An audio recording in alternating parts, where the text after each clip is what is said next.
Hello, welcome back to Britain's Hidden History with me, Ross Broadstock, and we're looking closely at some of the tales in the Mabinogi because there is far more to them than is acknowledged in the mainstream, which is really weird. Even this, one of the most recent, really, translation by Sioned Davies. It's a fantastic book. It's all beautifully written, but it never really goes into the meanings behind the stories. It's going to do here. So I'm going to give, if we look at the live show number BHH 107, there's a lot there about Rhiannon. I'll give a little bit of a background to the story. First of all, the bit that most people know is this part here. A little bit of a twist on where we're going to look for it. Because Rhiannon is said by Pwyll. It's from the first branch of the Mabinogion, the story of Pwyll. And he goes out and he sees this beautiful maiden who he desperately wants to meet and marry. He sends his riders out. They can never catch her. Even though she appears to be moving slowly, she can never be caught. This gives us some ideas about astronomical stories in the Mabinogion. Oh, the Mabinogi, sorry. We'll come back to that. It's curious, actually, because in here it explains it should be called Mabinogi and still puts Mabinogion on the cover, which doesn't make sense to me, but there we go. And it explains inside the Mabinogion's incorrect name.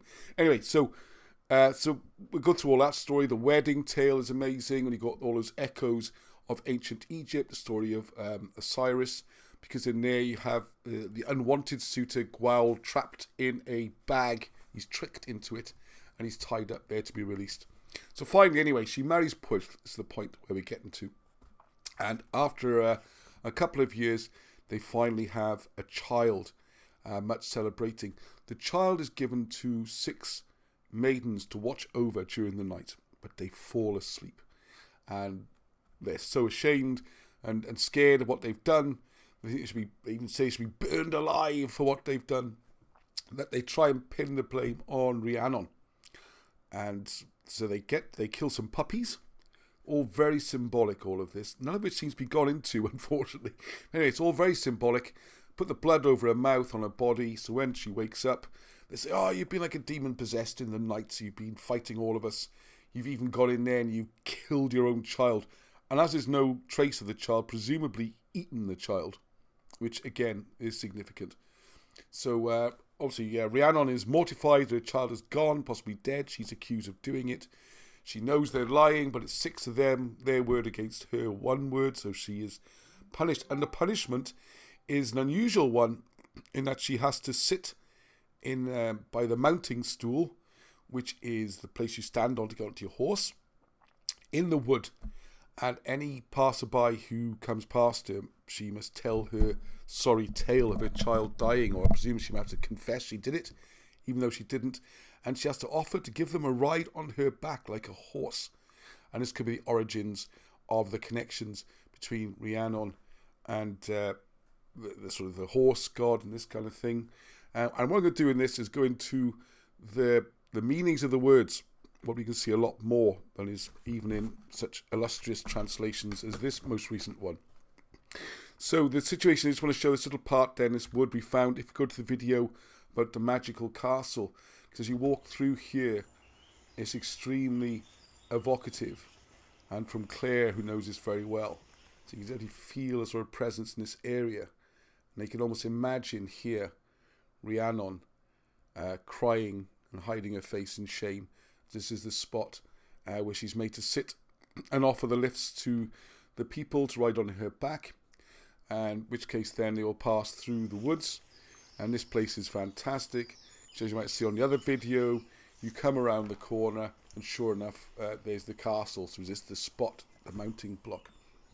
Now the story isn't all bad news, because eventually the child does turn up, and we'll go into the sort of the greatest man in the world, or the nicest man in the country, discovers that his horses, his foals, have been stolen every year, and he stays up one night to find out what's happening, and his hand comes through, which he hacks with his sword, and sure enough, his foal is returned, but the baby, most importantly, is returned. So he goes back and explains that the story of what seems to have happened to the child, that it was stolen by some demonic force, and it was nothing to do with Rhiannon. And you can see by the look of the child, you can see it's clearly the son And happy days, he's going to take over and become the ruler of the area, possibly from this wonderful castle that Claire introduced us to. Right, but what I want to do now is go into some of the words and how they're crucial, and why it's bizarre that they're not mentioned anywhere in mainstream academia. They seem to be fixated on making everything Celtic rather than just looking in a Welsh dictionary, an old Welsh dictionary. Right, so first of all we got Pwyll. Okay, that clears a course forward. It means also impulse, discretion, perseverance. Now in this book, for example, we have got some very helpful explanatory notes. And there's an index of personal names.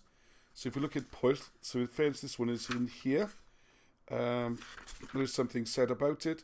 So Pwyll is called Prince of Dyfed, husband of Rhiannon, and father of Pryderi, after his stay in Annwfn, the other world. The key is Annwfn here, not just the other world. Annwfn is, look at Wilson and Blackett's interpretations, is deep space. It's the abyss. All right. This is a planetary story. This is why all these things is important as they become. See, they call him Pwyll pen Annwfn, which is Pwyll, head of the other world. But it's a bit more to it than that. Its name also means wisdom or caution. So, all right, so we've got some sort of thing there. Okay, let's move on a bit. Now, the place they go to meet, where a lot of the action is centred around, is Arbeth, which more commonly known today as Narberth. I always call it Arbeth Narberth because it's a bilingual sign on it. Arbeth comes from the sacrifice or offering, and they go to Gorsedd Arbeth, which is the mound or the sacred mound of the offering.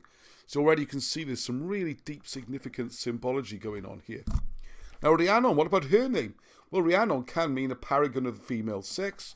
You have all these things about the Celtic mythology, and here it says Rhiannon, daughter of Hyfryd Hen, which is the old one, we'll come on to that, wife of Pwyll, and mother of Pryderi. After Pwyll's death, she is given in marriage to Manawydan. So we've got her story here in these names, as we'll see, okay? Because if we look at the Old Welsh dictionaries, we'll see that Rhi is the origin or a source or the chief. And Annon comes from Annos, which is to drive or chase. So if you remember when Pwyll has first seen her, there's this chase. So she's the origin of the chase. And they're referring to this chase around the stars and the planets moving around above us. All right, so first one then, next to the story is Tyrnon. We can look him up in here as well.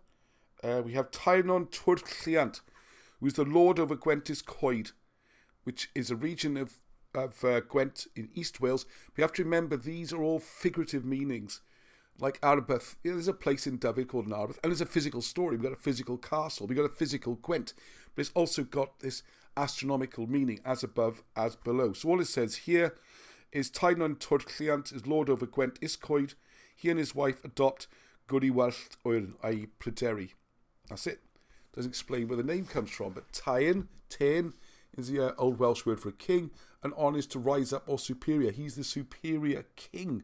What about the other names they mentioned? Turf, he rises, is high, a stir, a tumult. And you got the fluent, fluid or flowing. All right, so this is what we got. To got this high king who rises up over the flow. Again, it's all talking about space and stars. Now, what about this person? Manawydan. Manawydan is where Rhiannon ends up. That's her final marriage, who she marries after. So you got man is the space or a place or what holds, and Awydd is her ardent desire, eagerness and greediness. So after all this tumult in the skies and the planets come out of their orbits and all these things happening, she's put safely back into place to hold her. And Pryderi, her son, is anxiety or deep thought.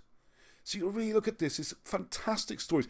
The first branch, particularly of the Mabinogi, is actually all about origins and the planets and how the world came into being. It's all there.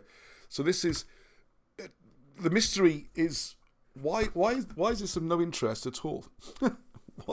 Why? Surely, if we're looking at promoting Welsh history and we're looking at things like Welsh culture, Mabinogi, stuff like that, we should look really into these stories, not just say some sort of Celtic myths and nonsense. Hey, looking forward to your comments on this one. Till the next time, Hedwch, which is peace.